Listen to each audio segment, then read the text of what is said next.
All right, welcome back, all you cool cats and kittens. It's your commissioner Tim, alongside co-commissioner Brandon, and one of our members John, with us for the season recap, the season ahead, and also an interview with your one and only champion for the 2022 season, me. Trust the process. Interview will be conducted under protest. But it's good to have everyone here, and obviously we want to have an extra face in here, just keep it a sort of casual conversation. But one of the things that we want to start off with is sort of the season ahead. We're obviously expecting some changes that we voted on during the season, and just this past season, about what the next season is going to be with the managers coming in. You probably have questions around the rookie lottery dates, the expansion drafts, the logistics around it, or even where our rookie draft itself is going to be potentially being held. So those are going to be all the questions that we want to sort of answer and talk about, at least where our heads are right now. So, John, why don't you just sort of take us away? Yeah, as a manager coming in here, appreciate the time here. Getting to talk to the two co-commissioners, always appreciate all the hard work you guys put into this. Seriously, though. But I do want to, it sounds like you guys have put together and given us all your thoughts. You've given us all the logic. We voted on it. So most things are set in stone, right? The, protection number, the roster size, that stuff's all set. We'll be keeping all that. Everything we voted on is staying the same. I don't think we really have any actionable item moving forward. I think it's just more filling in the details about everything. Yeah, so it sounds like next all we have to do is decide on those managers, who we're adding, two lucky managers to this league. So where are you guys at with that process? So we had some submissions. So we had a total of 4. And unfortunately, after a quick sort of initial round of interviews, we're narrowed down to 3 now. I feel bad. Who did you kick out, Tim? I feel bad because I believe I had to pick out one of our subscribers. Our one and only subscriber? One of our 10 or 11 or whatever we have now.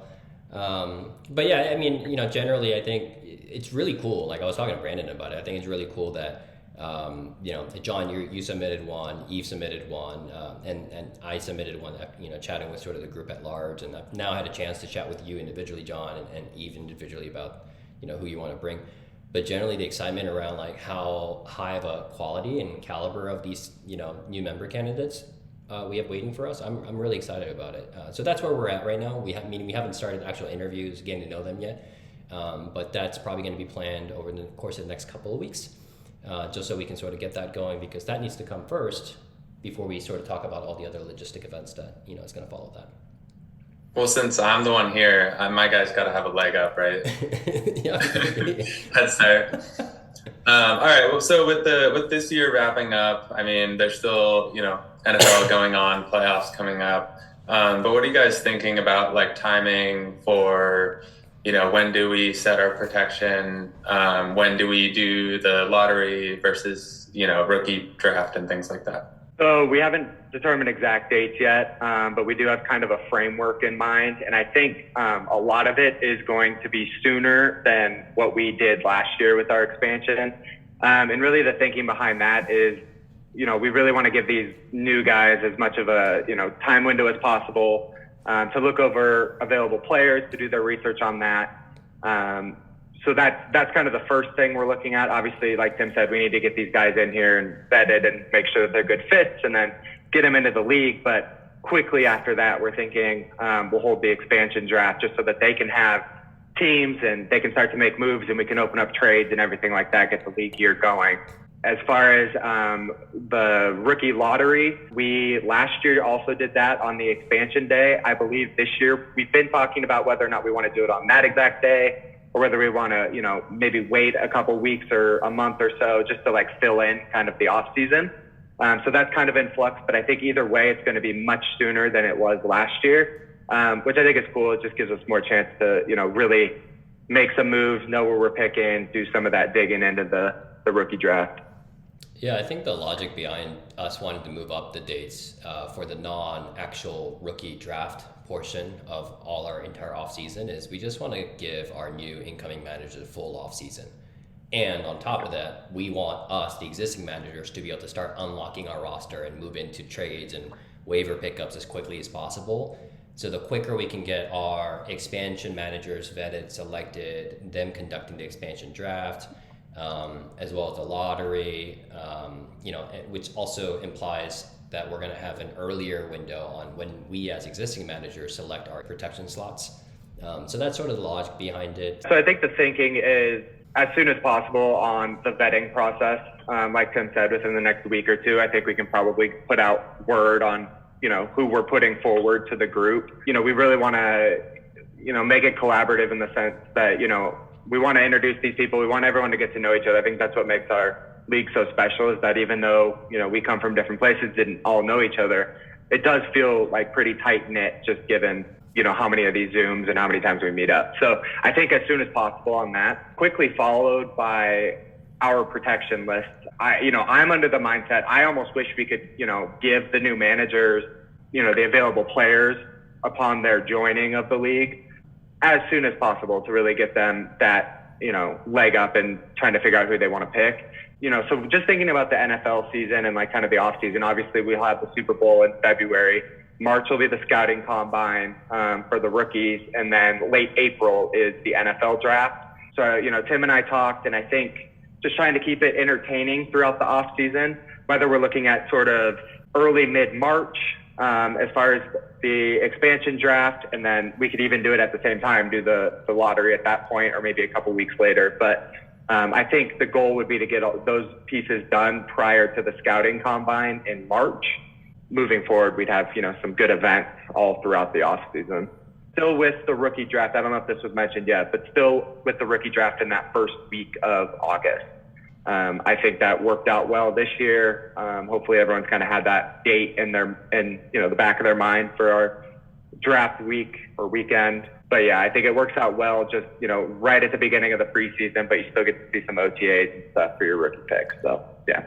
Yeah, it makes sense. Block that week for the rest of your lives, pretty much. Pretty much, yeah.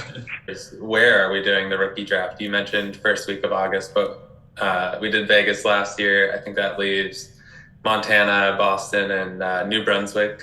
Considering Sergey and I own this entire draft, we thought it only fitting that maybe this be our year to host. I think, so what we're thinking is Whitefish, Montana, which, for those that don't know, Montana, that's more northwest. It's like the northwest Montana corner. Yes, very close to our Canadian friends on the wrong side of their country. But yeah, so that's what we're thinking. It's got, it's a cool little town. A lot of Canadians come down to party in Whitefish. It's got kind of a good nightlife. There are, I think, at least one golf course there. It's beautiful. Sergey's already planning us.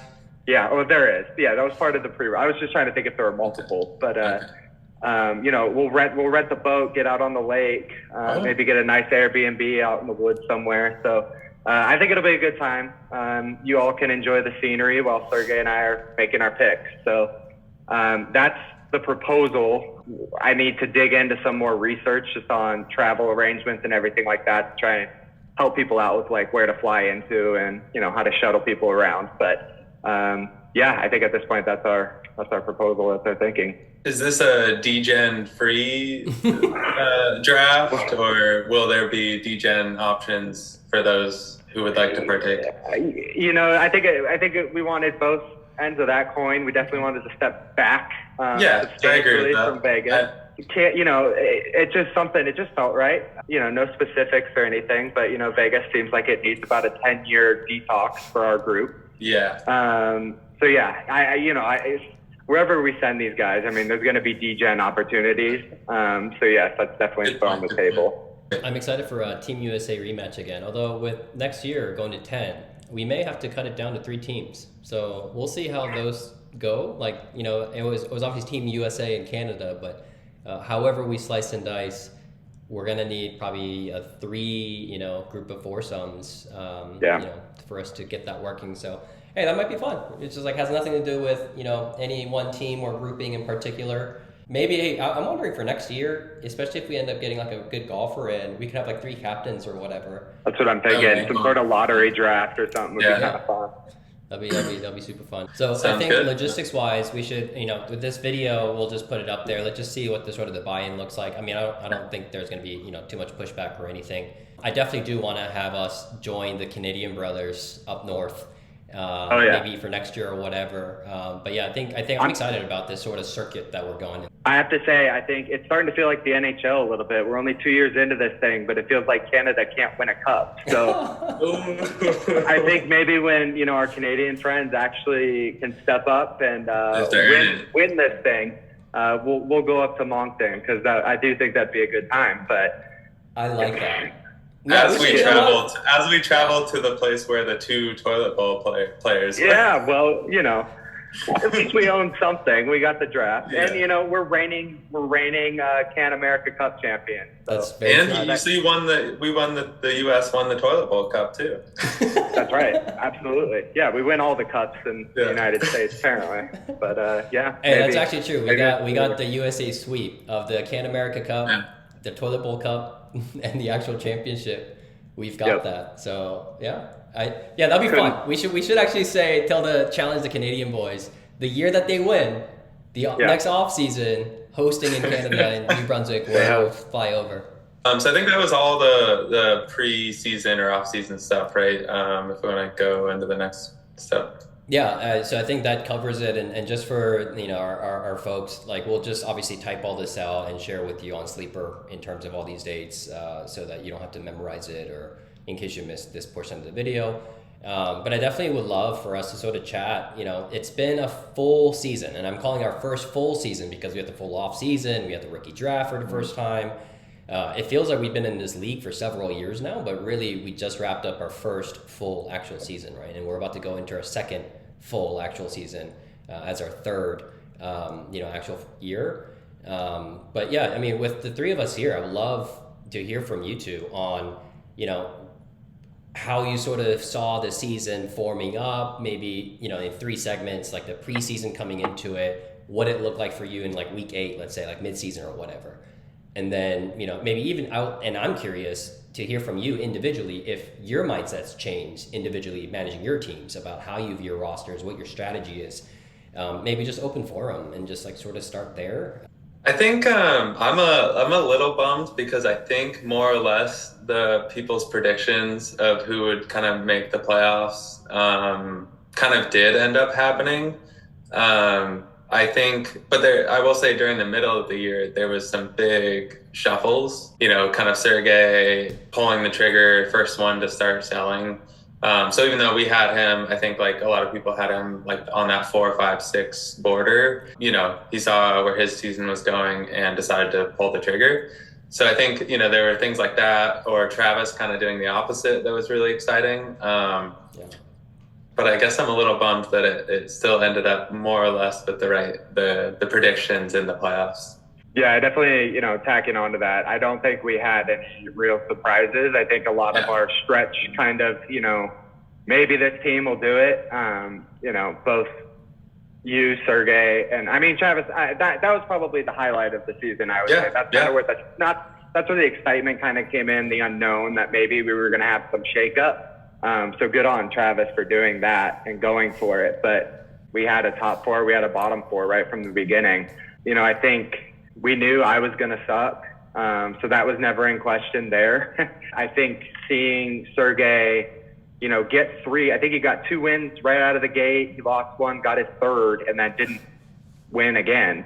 So, you know, that was tough. But I think he saw the writing on the wall there. He saw he wasn't going to contend. He wasn't going to break into the playoffs. So that's never fun. I think a lot of his moves were questioned, but given the landscape of our league, given, you know, how draft picks weren't available basically for this year, although he did wiggle out a few, you know, I think he did good for himself. So just transitioning, I want to make sure we say congratulations to our 2022 champion. I think that may be one of the surprises. I don't know. I know in talking with you, Tim, it was never a question about you in the playoffs. You know, the team just looks so good, so young, so talented. But given the adversity, I think the fact that not only were you able to hang in and stay and make the playoffs, but win the damn thing with all the injuries and, you know, going up against Eve, who's been a juggernaut, you know, for the last half of the season. Let's hear it. Let's hear, you know, words from the champ. So, I think so. Coming in, my whole goal was let's make the playoffs, and I know my players have high enough ceilings that anything can happen in the playoffs.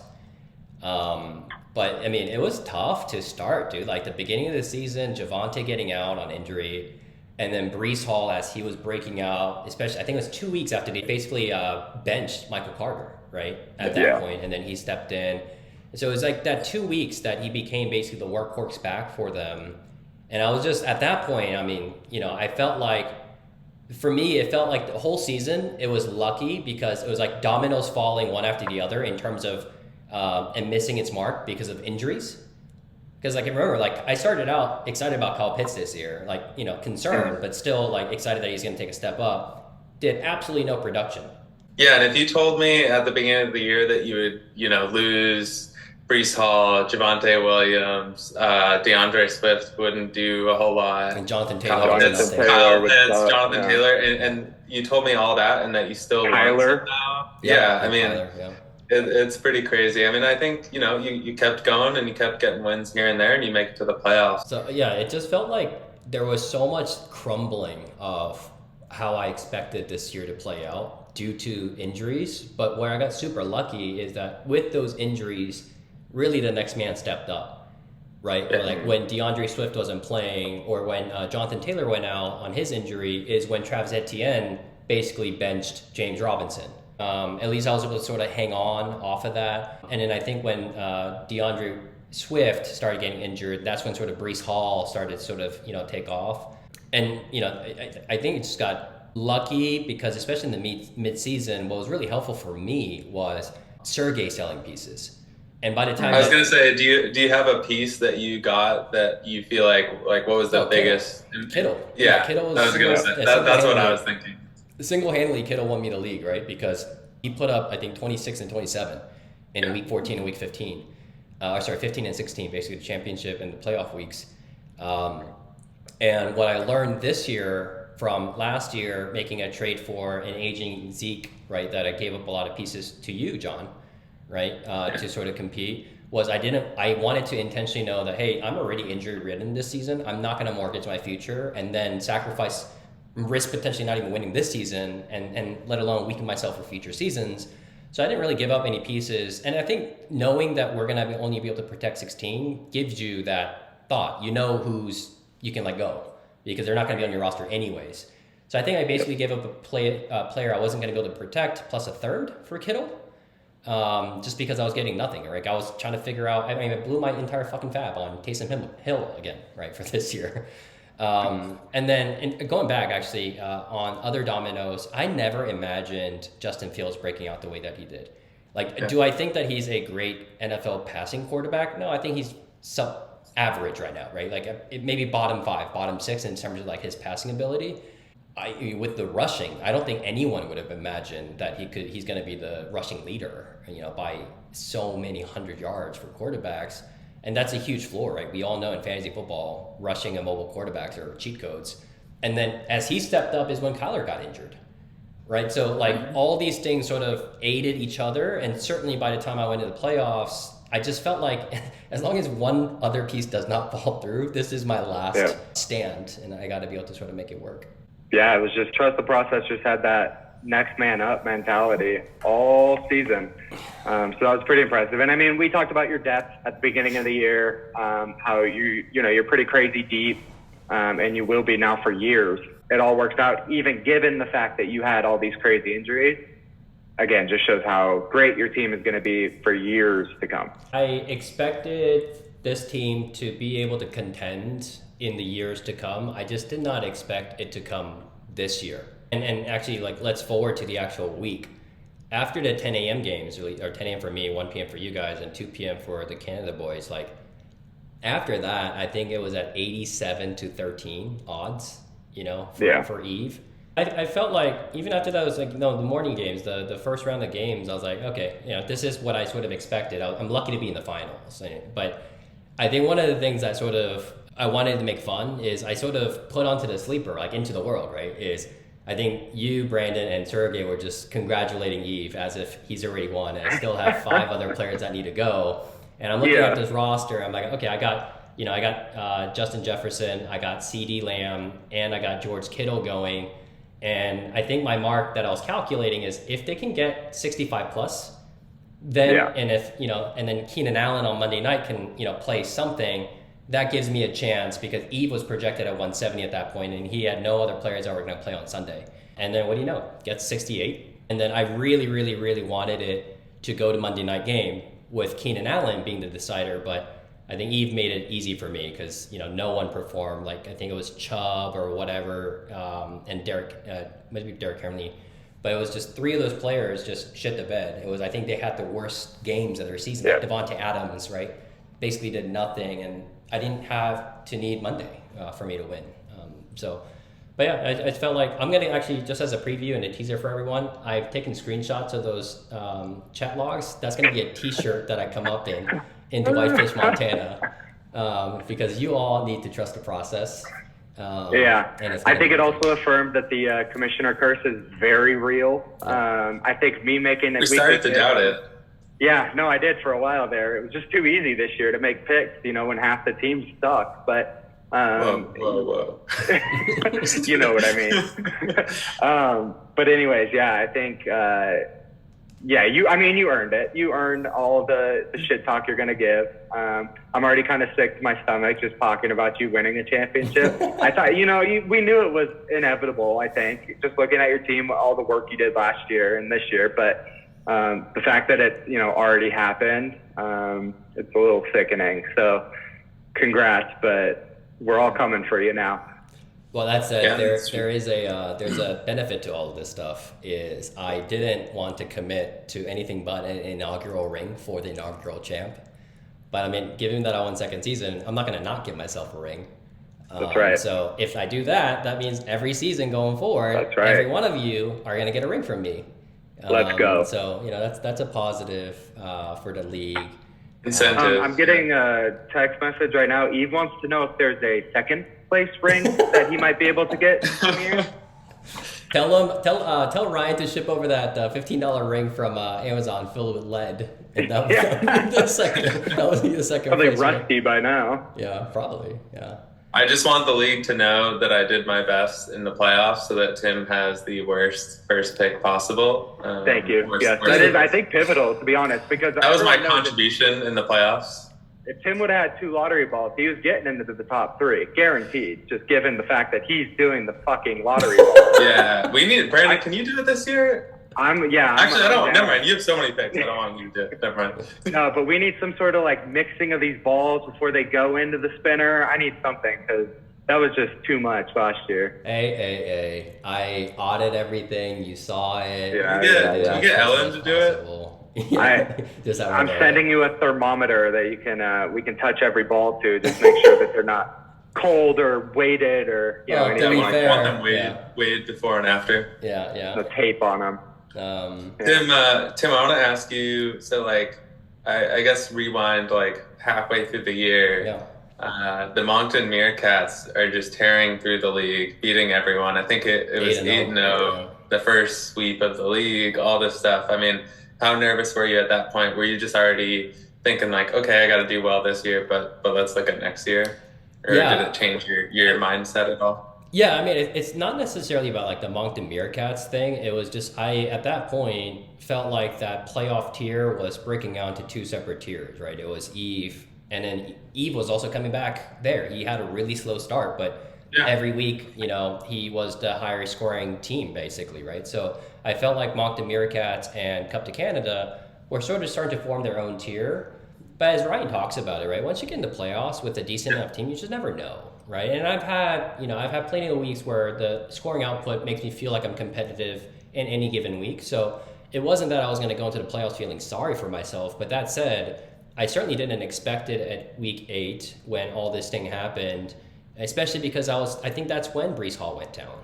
Right. And that's when DeAndre Swift was already out. And that's when Jonathan Taylor was already out on high ankle, ankle sprain. And so I was just down and out. And I think that was probably the lowest point of the year. But that said, it was still, I felt like, especially with the gap that I had going into the playoffs, but I think that's also what added fun, right? Brandon, you talk about the highlighted season. That's also corresponding with 4-putt, Travis sort of surging his way up during those times. So I even actually have a message going with Travis, which is I think we faced each other, I want to say in week 10 or week 11, somewhere there, or maybe it was week 9. Somewhere around that midseason, or at this point, I was like, you know what, I'm kind of okay with not even making the playoffs. Like, I know my team's set. Like, I don't need, if I feel like I'm not going to win this season. And then he had a pivotal week that he needed to win in order for him to advance me into the 4th. And now I can't guarantee a loss, or I can't guarantee how worse or better I'm going to do comparative for the rest of the season. But I told him, hey, if you beat me this week, expect me to send you some trades. That's probably going to be enticing to you. Right, because I wanted draft picks, but that's where my mindset was at that point. It wasn't even about making playoffs. So I don't want to say I was like writing the season off. It was just like, what do you fucking do when half your starters who were so expecting to come in and start are just all out, right? Like coming to the season, I think everyone agreed that my running back was the strongest out of my roster, right? Jonathan Taylor, DeAndre Swift, Travis Etienne, Breece Hall, and Javonte Williams. I mean, Javante's out, Breece is out, DeAndre's out, and Jonathan Taylor's out in week 8. Right? So I was like, what the fuck do I do? And that's when I was like, hoping to get lucky picking up waivers. And, that was a sort of a gross couple of, weeks until things started to sort of come back into peace. But yeah, that was certainly where my mindset was in midseason. And how does it feel now that you are officially the best team, best manager? Oh, hang on, that's trademarked. I don't know that Tim, even as champ, I don't know. Am I not allowed to use that? The Mountain Mafia, the Meerkat Mafia might have something to object to that. But how does it feel to be this season's champion? Yeah, good. How does it feel to be the champion, Tim? I want one. So the positive feelings are that I only had to pay out like $500, right? Because I collect all the money and then I wire it out at the end of the season. But there wasn't like too much emotion behind it because like, honestly, I think this is a cool thing, by the way. Like this is the first time, because it's the first time I've won in Dynasty, right? Where I'm like, I'm winning, but I'm so excited about the next season. Yeah. Right. It all connects. And whereas in redraft, it's like, okay, fuck, I don't even have to join this league anymore. I'm the winner. I can get out on top and things like that. So really the thought that I have, and this sounds kind of like stupid and corny, but like the thought that I have right now, right, is like, okay, what do I do? Like, what are the moves I have to make in 3 years from now, 4 years from now, when all these players are aging, right? When they become the Derrick Henrys, when they become the Keenan Allens, and I'm like, what are some of the moves that I need to be able to make to stay at the top or to be, as a contender? But the challenges like that, right? Just as a builder and someone that wants like problem solve in my career, my life and things like that, like that's the new piece. I think that's really, really fun. And I'm thankful that I got to cross the threshold of becoming, winning in the last week of the season. Because it just as easily, I should not have won that week, right? And I look at Eve, I love the dude. I was gonna say, you're just rubbing it in. He's like, he said he wants to be the bridesmaid because it's never his turn. Like, that's gotta be painful. And that has nothing to do with the roster construction or anything like that. It could, be everything about the matchups or things like that that's just beyond your control. Like, take the injuries out for a second. It's just that week. Anything freakish could happen that week, right? So I think that's what I like, that I've crossed this chasm and joined Ryan as one of the champions in CCK. Like that's a thing, right? Like I'm happy for that. But I'm more excited about like, let's keep this shit going, right? Like, and then how do I, compete how do I get the bye week next week or next year? This guy's trying to compete with Tom Brady and Michael Jordan over here. We got dynasty next championship. I'm actually thinking about changing the name next season, given that we can trust the process now. Did we get a teaser? I don't know. I have to think about it. But after a couple more rings, it might become something dynasty related. Empire building. Please, we can't let him win, guys. We can't. Well, one of us has got to step up because we know Eve isn't going to be able to do it with his old ass team next year. So. Did he say Eve said he's going to go for it. One more year. Running it back. Yep. It's just, the geriatric team is he's digging at his grave. Coming back to it's going to be fascinating to see. There's so many things. There's so many learning experiences that we're all, experiencing for the first time. That's another big one. Like how to rebuild when you do have guys kind of at the end of their rope, and it's not easy. Like, their asset has declined so much, but they're still good players. Like they're still producing for you. But looking at, their dynasty worth, it really shrunk. So, I mean, it's going to be fascinating to see what happens with him if, he's stuck in a rebuild for a while or he's able to retool on the fly. It'll be fun to watch. I mean, we've had so many of these kind of experimental things. Yeah. I think people are all just trying to figure out what their way is. John, like, you've made a lot of transactions. Brent, you've made a lot. I've made a couple for this year. Are there any highlight moves for you individually and maybe for the league as a whole that you sort of like talk about a little bit? I think it's like when one of those big names goes off the table that, like, and for me, like, you don't even know that player was available. And the one that comes to mind for me was Jalen Hurts. Yeah. I was just like, Same here. shit. Like, that would have been, I mean, I have quarterbacks, but that would have been a sweet one to pick up. I mean, other ones came later in the year. You know, you think of the Kittle and like all the moves towards the end of the year, but that Jalen Hurts one was a highlight for me. Brandon, like, that was the same topic, the trade I want to bring up. Like, I was really surprised at both sides of the trade there, right? That you would give up some of your firsts. I think you priced it correctly, right? Like, I don't think it was overpaid or underpaid. I think you guys both got what you both wanted. It's a win-win. I was surprised specifically because of how I felt like that was going to impact your potential lottery odds. Here's my thinking, and here's what I was thinking in my negotiations with Sergey. Any way that I could make Sergey's team worse benefits me owning his first-round pick. So at this point in the game, Sergey's still hovering. You know, we knew he was not going to make the playoffs, but there was still that chance, that he could squeeze into, the third spot or third from last or whatever. I wanted to guarantee that he and I were facing each other in the toilet bowl. So the only way I could do that, and it was like this weird tightrope that I kind of had to walk to make sure I didn't win too much towards the end of the year, and which wasn't that. I mean, I only won, 2 games, so it wasn't like it was that hard. But to make sure that Sergey and I weren't facing each other in the first round of the playoffs. Once Travis decided to kind of go for it, I just looked at Sergey's team as my kind of like incubator. I'd rather have his young guys on my team moving forward, guys that I think fit my timeline, with the added benefit that it hurts him and gives me more lottery balls. So that was really my thinking. I got DJ Moore from him. I got Jalen Hurts. I got J.K. Dobbins. All these guys that I thought towards the end of the year would potentially put him winning his first round of his playoffs. And that's just such a huge drop from, 5 or 6 lottery balls down to 1 or 2, and I couldn't afford to do that. Like I really need that. Like during that process, I mean, you had to have thought about your team too. I mean, you're making it sound like all you did was think about how to make his team worse. But I mean, hopefully, that was pretty much priority 1. I love Jalen Hurts. Yeah. He's obviously looking like a stud. He looks like the MVP this year. Are those pieces that like you want on your team next year? And yeah. So something I learned from this season from Tim, and it's funny because Tim, we talk all the time about how I tanked in a different way than you would have. You learned from that sort of thing.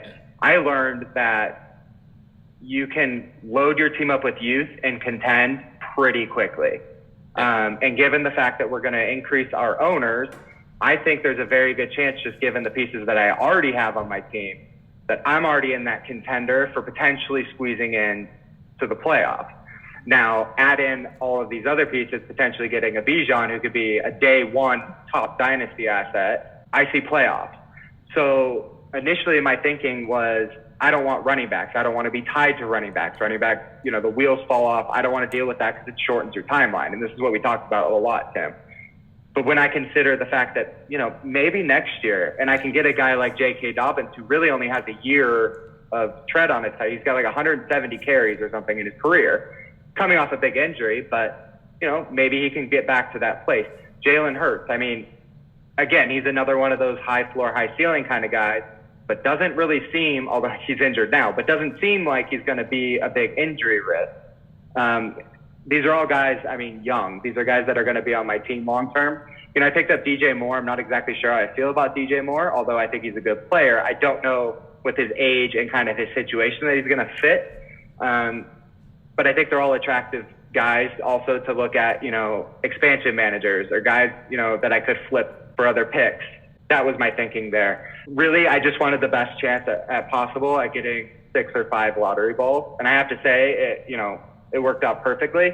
My ideal situation was not to be the Toilet Bowl champion. It was to own the Toilet Bowl champion's picks. So, I don't have to do any of the, punishments. Yeah. I don't have to wear that crown all year. But I blatantly tanked all season. So I consider it a success. You're talking about all this sort of logic and rationale that you're thinking through on your moves. Obviously, like, winning a season is one output, but in Dynasty, there's multiple degrees to it, right? And I would argue that you, Brandon, had a much more successful season than I did, because literally every single piece that you could think about for how you designed for the success of this season played out, right? You individually not losing the toilet bowl or not winning the toilet bowl, right? To you having the 2 top odds, right? 3 of the top 3 odds, right? Because of the Chota pick.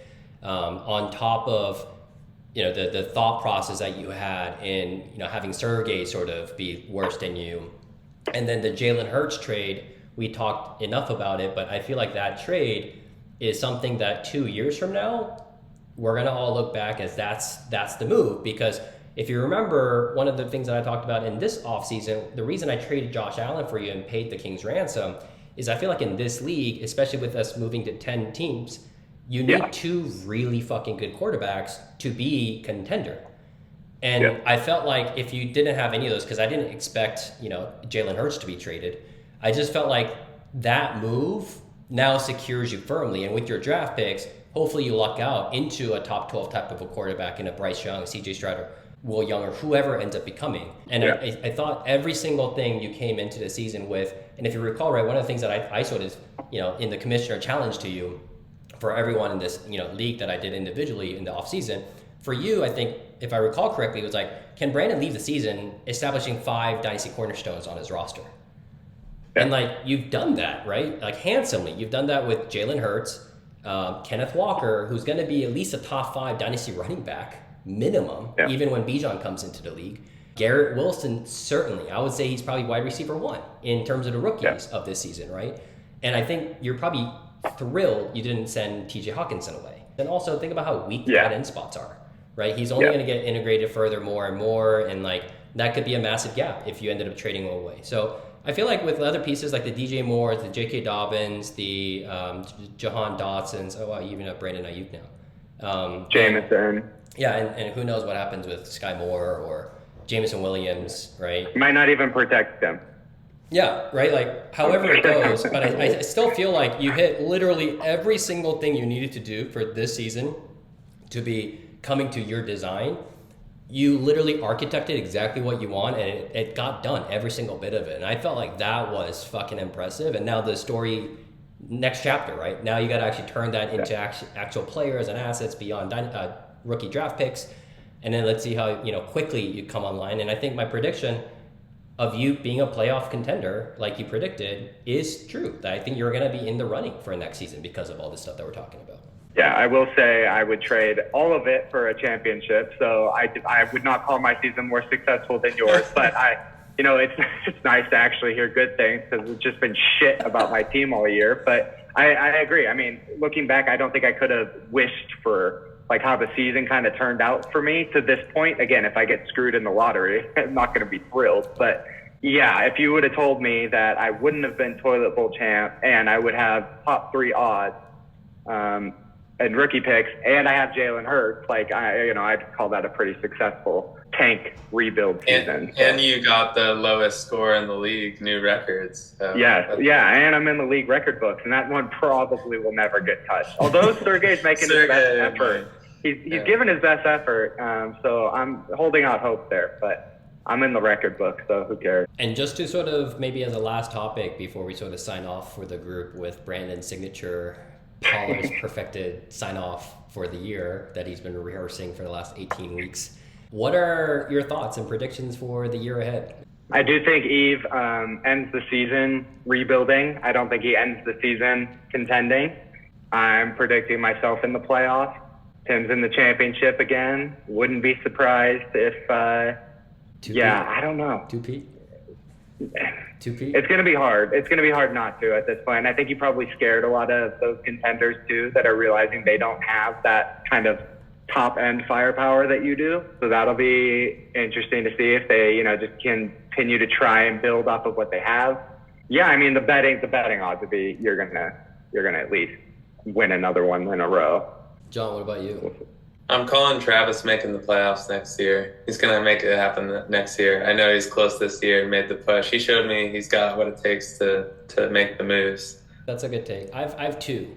I think we have one of our new managers getting to the second round of playoffs this season, like the upcoming season. And I don't know if that's going to be at the risk, at the mortgaging of the future. Then the other thing is I feel like the most active manager is going to be the robotic Ryan. Not because he's rebuilding, but I think there's a lot of pieces there that maybe don't fit the timelines that he has, right? He's got two aging ass quarterbacks that don't match his timeline, right? And he's got so much high end, firepower. Tyreek Hill, who's trying to trade in the offseason when he got traded over to Miami. He's only 28, 29, so he's not old, but I could see Ryan becoming one of the, if not the most active manager in sort of moving those assets. And I think the two trade partners are going to be Ryan and whoever that new manager is getting into the second week of playoffs. I think who Ryan can get as a quarterback, maybe not this year, who knows, maybe some of those guys play next year, but who he gets the next year or two for a quarterback will determine if he's a contender or not, because right now, obviously they're old guys that are not going to even play that much longer. So, but he's got a ton of young assets that could take off. So it'll be interesting. I feel like Ryan, I'm not saying he's not going to not make the playoffs. I think he definitely makes the playoffs. It's just, I think he starts to shed off some of the players like Tom Brady. Maybe he decides to stay with Tua. But he's got Aaron Jones, Tyreek Hill, and I think those are the players that I think about, and like Amari Cooper, and I think those are the types of players, and Marquise Brown, he's got a lot. Those are the types of players that I feel like Ryan could intelligently shed off, get a decent amount of assets in return, and then he can build for his timeline, because his quarterback isn't going to be that bad next year, right? He's got Deshaun Watson, and you're going to have full off season. I forgot about that. So, I think that's going to sort of come in. I don't think Deshaun Watson is going to end up as a QB2 by any means. I think he's going to go back to being a top 10 quarterback anyways next season at minimum, right? So I do see Ryan, I don't want to call it rebuild. I think it's a reloading year for him. He still makes it to playoffs, and I think he comes into 2024 looking pretty tasty and heavy in terms of the firepower that represents in the moves. John's my team to watch this year. I think going into this offseason, John, you probably have the most fascinating path, what you choose to do. Again, just I feel like I keep staying on the fringe, which I'm okay with, and I like it. Kind of pussyfooting it right now. You're kind of non-committal. Yeah. So I'm just, you're kind of my team to watch as far as which direction you choose to go. But, it's going to be hard, too, because we do have so many teams, and I include the expansion managers in this, but that are looking just for young talent. So, who knows, right? Expansion managers might not be. Okay, that's fair. But more likely than not, they probably will see the writing on the wall, and that a rebuild, getting those young assets is going to be beneficial. Who's going to buy the Amari Coopers? Who's going to trade for Tom Brady? I think the options there are limited when you're looking for young assets or draft picks back. Yeah, I'm really curious who these expansion managers are going to get with the protected 16. I was thinking about it, I forget what the number was, 128 players or something like that protected.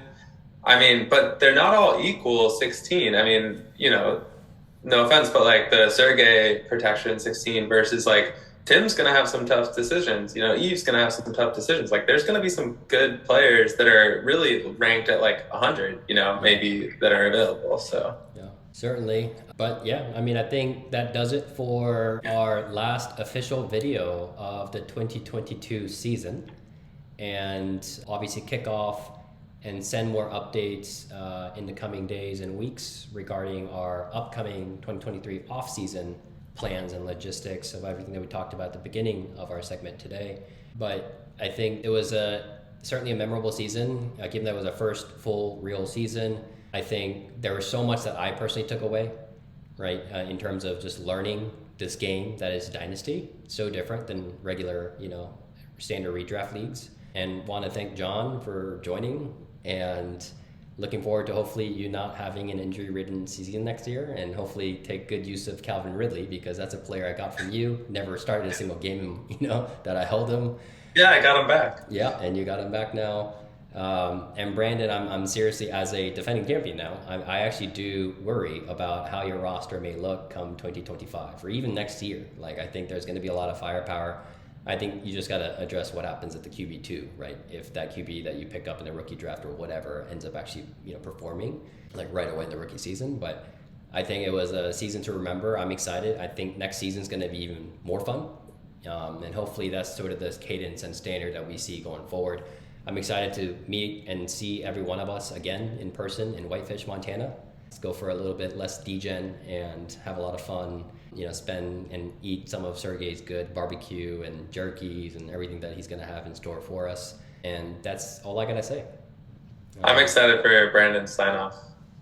Yeah, so I've been thinking about this one for an hour and a half now, but on behalf of my fellow Cool Cats and Kittens managers, just want to say Big Cat out. Oh, I like it. I like it.